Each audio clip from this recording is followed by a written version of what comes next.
വായിക്കുന്ന വിശുദ്ധ വേദപുസ്തക ഭാഗം ഉൽപ്പത്തി 31 1 മുതൽ 55 വരെയുള്ള വാക്യങ്ങൾ. ഇതിൽ 31 1 മുതൽ 28 വരെയുള്ള ആദ്യ ഭാഗം കേൾപ്പിൻ. എന്നാൽ ഞങ്ങളുടെ അപ്പനുള്ളതൊക്കെയും യാക്കോബ് എടുത്തു കളഞ്ഞു. ഞങ്ങളുടെ അപ്പൻ അന്റെ വക കൊണ്ട് അവൻ ഈ ധനമൊക്കെയും സമ്പാദിച്ചു എന്ന് ലാബാന്റെ പുത്രന്മാർ പറഞ്ഞ വാക്കുകളെ അവൻ കേട്ടു. യാക്കോബ് ലാബാന്റെ മുഖത്ത് നോക്കിയാറെ അത് തന്റെ നേരെ മുമ്പേ ഇരുന്നത് പോലെയല്ല എന്ന് കണ്ടു. അപ്പോൾ യഹോവ യാക്കോബിനോട്, നിന്റെ പിതാക്കന്മാരുടെ ദേശത്തേക്കും നിന്റെ ചാർച്ചക്കാരുടെ അടുക്കലേക്കും മടങ്ങിപ്പോക, ഞാൻ നിന്നോടുകൂടെ ഇരിക്കും എന്ന് അരുളി ചെയ്തു. യാക്കോബ് ആളയച്ച് റാഹേലിനെയും ലേയായെയും വയലിൽ തന്റെ ആട്ടിൻകൂട്ടത്തിന്റെ അടുക്കൽ വിളിപ്പിച്ചു. അവരോട് പറഞ്ഞത്, നിങ്ങളുടെ അപ്പന്റെ മുഖം എന്റെ നേരെ മുമ്പേ പോലെ അല്ല എന്ന് ഞാൻ കാണുന്നു. എങ്കിലും എന്റെ അപ്പന്റെ ദൈവം എന്നോടുകൂടെ ഉണ്ടായിരുന്നു. നിങ്ങളുടെ അപ്പനെ ഞാൻ എന്റെ സർവ്വബലത്തോടും കൂടെ സേവിച്ചു എന്നും നിങ്ങൾക്ക് തന്നെ അറിയാമല്ലോ. നിങ്ങളുടെ അപ്പനോ എന്നെ ചതിച്ച് എന്റെ പ്രതിഫലം 10 പ്രാവശ്യം മാറ്റി. എങ്കിലും എന്നോട് ദോഷം ചെയ്യുവാൻ ദൈവം അവനെ സമ്മതിച്ചില്ല. പുള്ളിയുള്ളവതിന്റെ പ്രതിഫലമായിരിക്കട്ടെ എന്ന് അവൻ പറഞ്ഞു. എങ്കിൽ കൂട്ടമൊക്കെയും പുള്ളിയുള്ള കുട്ടികളെ പെറ്റു. വരയുള്ളവതിന്റെ പ്രതിഫലമായിരിക്കട്ടെ എന്ന് അവൻ പറഞ്ഞു. എങ്കിൽ കൂട്ടമൊക്കെയും വരയുള്ള കുട്ടികളെ പെറ്റു. ഇങ്ങനെ ദൈവം നിങ്ങളുടെ അപ്പന്റെ ആട്ടിൻകൂട്ടത്തെ എടുത്ത് എനിക്ക് തന്നിരിക്കുന്നു.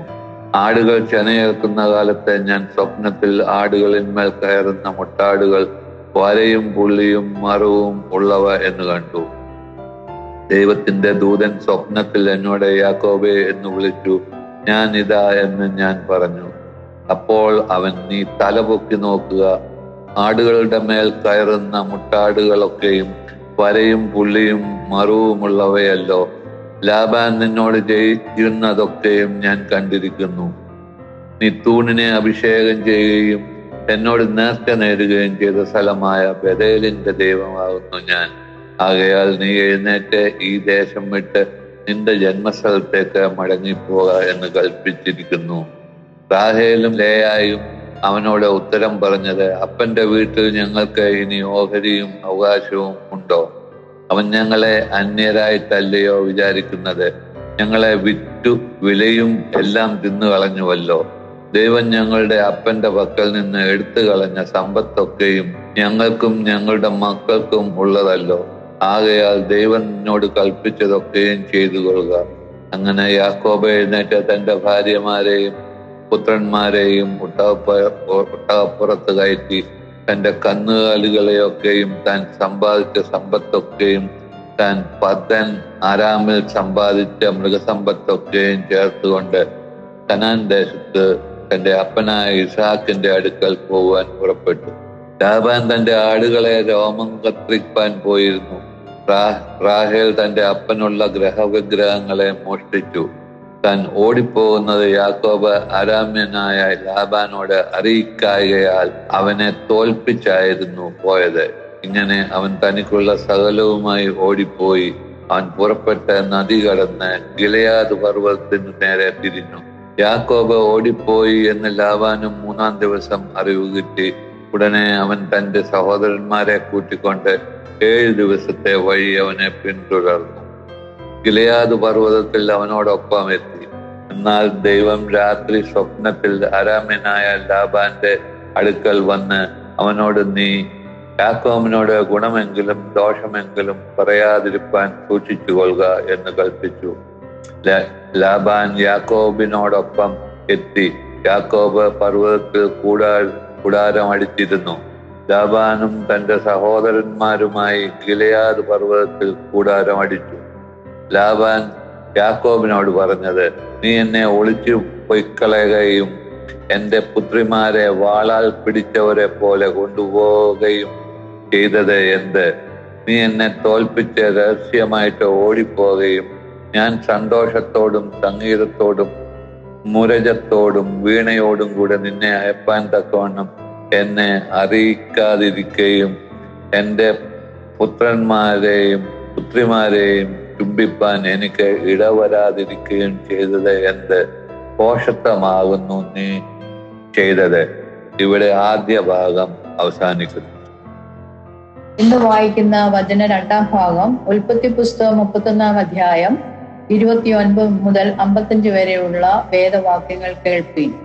ഉൽപ്പത്തി പുസ്തകം 31 അധ്യായം 29 മുതൽ 55 വരെ. നിങ്ങളോട് ദോഷം ചെയ്യാൻ എന്റെ പക്കൽ ശക്തിയുണ്ട്, എങ്കിലും നീ യാക്കോബിനോട് ഗുണമെങ്കിലും ദോഷമെങ്കിലും ചെയ്യാതിരിക്കാൻ സൂക്ഷിച്ചോളുക എന്ന് നിങ്ങളുടെ പിതാവിന്റെ ദൈവം കഴിഞ്ഞ രാത്രി എന്നോട് കൽപ്പിച്ചിരിക്കുന്നു. ആകട്ടെ, നിന്റെ പിതൃഭവനത്തിനായുള്ള അതിവാഞ്ചാൽ നീ പുറപ്പെട്ടു പോന്നു. എന്നാൽ എന്റെ ദേവന്മാരെ മോഷ്ടിച്ചത് എന്തിന്? യാക്കോബെ ലാബാനോട്, പക്ഷെ നിന്റെ പുത്രന്മാരെ നീ എന്റെ പക്കൽ നിന്ന് അപഹരിക്കുമെന്ന് ഞാൻ ഭയപ്പെട്ടു. എന്നാൽ നീ ആരുടെ പക്കലെങ്കിലും നിന്റെ ദേവന്മാരെ കണ്ടാൽ അവൻ ജീവനോടെ ഇരിക്കരുത്. എന്റെ പക്കൽ നിന്റെ വക വല്ലതും ഉണ്ടോ എന്ന് നീ നമ്മുടെ സഹോദരന്മാർ കാണുക നോക്കിയെടുക്ക എന്ന് ഉത്തരം പറഞ്ഞു. റാഹേൽ അവയെ മോഷ്ടിച്ചത് യാക്കോബ് അറിഞ്ഞില്ല. അങ്ങനെ ലാബാൻ യാക്കോബിന്റെ കൂടാരത്തിലും ലേയുടെ കൂടാരത്തിലും 2 ദാസിമാരുടെ കൂടാരത്തിലും ചെന്ന് നോക്കി, ഒന്നും കണ്ടില്ല താനും. അവൻ ലേയുടെ കൂടാരത്തിൽ നിന്ന് ഇറങ്ങി റാഹേലിന്റെ കൂടാരത്തിൽ ചെന്നു. എന്നാൽ റാഹേൽ വിഗ്രഹങ്ങളെ എടുത്തു ഒട്ടകക്കോപ്പിനകത്തിട്ട് അതിന്മേൽ ഇരിക്കുകയായിരുന്നു. ലാബാൻ കൂടാരത്തിലൊക്കെ തിരിഞ്ഞു നോക്കി കണ്ടില്ല താനും. അവൻ അപ്പനോട്, യജമാനൻ കോപിക്കരുതേ, നിന്റെ മുമ്പാകെ എഴുന്നേൽപ്പാൻ എനിക്ക് കഴിവില്ല, സ്ത്രീകൾക്കുള്ള മുറ എനിക്ക് വന്നിരിക്കുന്നു എന്ന് പറഞ്ഞു. അങ്ങനെ അവൻ ശോധന കഴിച്ചു, ഗ്രഹവിഗ്രഹങ്ങളെ കണ്ടില്ല താനും. അപ്പോൾ യാക്കോബിന് കോപം ജ്വലിച്ചു. അവൻ ലാബാനോട് വാദിച്ചു. ലാബാനോട് പറഞ്ഞതെന്തെന്നാൽ, എന്റെ കുറ്റം എന്ത്? നീ ഇത്ര ഉഗ്രതയോടെ എന്റെ പിന്നാലെ ഓടി വരേണ്ടതിന് എന്റെ തെറ്റ് എന്ത്? നീ എന്റെ സാമാനമൊക്കെയും ശോധന കഴിച്ചുവല്ലോ. നിന്റെ വീട്ടിലെ സാമാനം വല്ലതും കണ്ടുവോ? എന്റെ നിന്റെ സഹോദരന്മാർക്ക് മുമ്പാകെ ഇവിടെ വെക്കുക. അവൻ നമുക്ക് ഇരുവർക്കും മധ്യേ വിധിക്കട്ടെ. ഈ 20 സംവത്സരം ഞാൻ നിന്റെ അടുക്കൽ പാർത്തു. നിന്റെ ചെമ്മരിയാടുകൾക്കും കോലാടുകൾക്കും ജനനാശം വന്നിട്ടില്ല. നിന്റെ കൂട്ടത്തിലെ ആട്ടുകൊറ്റന്മാരെ ഞാൻ തിന്നുകളഞ്ഞിട്ടുമില്ല. ദുഷ്ടമൃഗം കഴിച്ചു കീറിയതിനെ നിന്റെ അടുക്കൽ കൊണ്ടുവരാതെ ഞാൻ അതിന് ഉത്തരവാദിയായിരുന്നു. പകൽ കളവ് പോയതിനെയും രാത്രി കളവ് പോയതിനെയും നീ എന്നോട് ചോദിച്ചു. അങ്ങനെയായിരുന്നു എന്റെ വസ്തുത. പകൽ വെയിൽ കൊണ്ട് രാത്രി ശീതം കൊണ്ട് ഞാൻ ക്ഷയിച്ചു. എന്റെ കണ്ണിന് ഉറക്കമില്ലാതെയായി. ഈ 20 സംവത്സരം ഞാൻ നിന്റെ വീട്ടിൽ പാർത്തു. 14 സംവത്സരം നിന്റെ 2 പുത്രന്മാർക്കായിട്ടും 6 സംവത്സരം നിന്റെ ആട്ടിൻകൂട്ടത്തിനായിട്ടും നിന്നെ സേവിച്ചു. 10 പ്രാവശ്യം നീ എന്റെ പ്രതിഫലം മാറ്റി. എന്റെ പിതാവിന്റെ ദൈവമായ അബ്രഹാമിന്റെ ദൈവവും ഇസാഹിന്റെ ഭയവുമായവൻ എനിക്ക് ഇല്ലാതെ ഇരുന്നുവെങ്കിൽ നീ ഇപ്പോൾ എന്നെ വെറുതെ അയച്ചു കളയുമായിരുന്നു. ദൈവം എന്റെ കഷ്ടതയും എന്റെ കൈകളുടെ പ്രയത്നവും കണ്ടു കഴിഞ്ഞ രാത്രി ന്യായം വിധിച്ചു. ലാബാൻ യാക്കോബിനോട്, പുത്രന്മാർ എന്റെ പുത്രന്മാർ, മക്കൾ എന്റെ മക്കൾ, ആട്ടിൻകൂട്ടം എന്റെ ആട്ടിൻകൂട്ടം, നീ കാണുന്നതൊക്കെയും എനിക്കുള്ളത് തന്നെ. ഈ എന്റെ പുത്രന്മാരോടോ അവർ പ്രസവിച്ച മക്കളോടോ ഞാൻ ഇന്ന് എന്ത് ചെയ്യും? ആകയാൽ വരിക, ഞാൻ നീയും തമ്മിൽ ഒരു ഉടമ്പടി ചെയ്യുക. അത് എനിക്ക് നിനക്കും മധ്യേ സാക്ഷിയായിരിക്കട്ടെ എന്ന് ഉത്തരം പറഞ്ഞു. അപ്പോൾ യാക്കോബ് ഒരു കല്ലെടുത്ത് തൂണായി നിർത്തി. കല്ലുകൂട്ടുവീനെന്ന് യാക്കോബ് തന്റെ സഹോദരന്മാരോട് പറഞ്ഞു. അവർ കല്ലെടുത്ത് ഒരു കൂമ്പാരം ഉണ്ടാക്കി. കൂമ്പാരത്തിന്മേൽ വെച്ച് അവർ ഭക്ഷണം കഴിച്ചു. ലാബാൻ അതിനെ എഗർ സഹദൂത, സാക്ഷ്യത്തിന്റെ കൂമ്പാരം എന്ന് പേരിട്ടു. യാക്കോബ് അതിനെ ഗാലേദ്, സാക്ഷ്യത്തിന്റെ കൂമ്പാരം എന്ന് പേരിട്ടു. ഈ കൂമ്പാരം എന്നും എനിക്ക് നിനക്ക് മധ്യേ സാക്ഷി എന്ന് ലാബാൻ പറഞ്ഞു. അതുകൊണ്ട് അതിനെ ഗാലേദ് എന്നും മിസ്പ എന്നും കാവൽ മാടം എന്നും പേരായി. നാം തമ്മിൽ അകന്നിരിക്കുമ്പോൾ യഹോവ എനിക്ക് നിനക്ക് നടുവേ കാവലായിരിക്കട്ടെ. നീ എന്റെ പുത്രന്മാരെ ഉപദ്രവിക്കുകയോ എന്റെ പുത്രന്മാരല്ലാതെ വേറെ സ്ത്രീകളെ പരിഗ്രഹിക്കുകയോ ചെയ്യുമെങ്കിൽ നമ്മോടുകൂടെ ആരുമില്ല. നോക്കുക, ദൈവം തന്നെ എനിക്ക് നിനക്കും മധ്യ സാക്ഷി എന്നവൻ പറഞ്ഞു. ലാബാൻ പിന്നെ യാക്കോബിനോട്, ഇതാ ഈ കൂമ്പാരം, ഇതാ എനിക്ക് നിനക്കും മധ്യേ നിർത്തിയെത്തും. ദോഷത്തിനായി ഞാൻ ഈ കൂമ്പാരം കടന്ന് നിന്റെ അടുക്കൽ വരാതെയും നീ ഈ കൂമ്പാരം ഈ തൂണും കടന്ന് എന്റെ അടുക്കൽ വരാതെയും ഇരിക്കേണ്ടതിന് ഈ കൂമ്പാരം സാക്ഷി, ഈ തൂണും സാക്ഷി. അബ്രഹാമിന്റെ ദൈവം നാഹോറിന്റെ ദൈവവും അവരുടെ പിതാവിന്റെ ദൈവമായ നമുക്ക് മധ്യ വിധിക്കട്ടെ എന്ന് പറഞ്ഞു. യാക്കോബ് തന്റെ പിതാവായ ഇസഹാക്കിനെ ഭയമായവനെ ചൊല്ലി സത്യം ചെയ്തു. പിന്നെ യാക്കോബ് പർവ്വതത്തിൽ യാഗം അർപ്പിച്ച് ഭക്ഷണം കഴിച്ച് തന്റെ സഹോദരന്മാരെ വിളിച്ച് അവർ ഭക്ഷണം കഴിച്ചു പർവ്വതത്തിൽ പാർത്തു. ലാബാൻ അധികാലത്ത് എഴുന്നേറ്റ് തന്റെ പുത്രന്മാരെയും ചുംബിക്കുകയും അനുഗ്രഹിക്കുകയും ചെയ്ത ശേഷം അവിടെ നിന്ന് പുറപ്പെട്ട് സ്വദേശത്തേക്ക് വാങ്ങിപ്പോയി. ഇവിടെ വേദപുസ്തക ഭാഗം വായിച്ച് അവസാനിക്കുന്നു.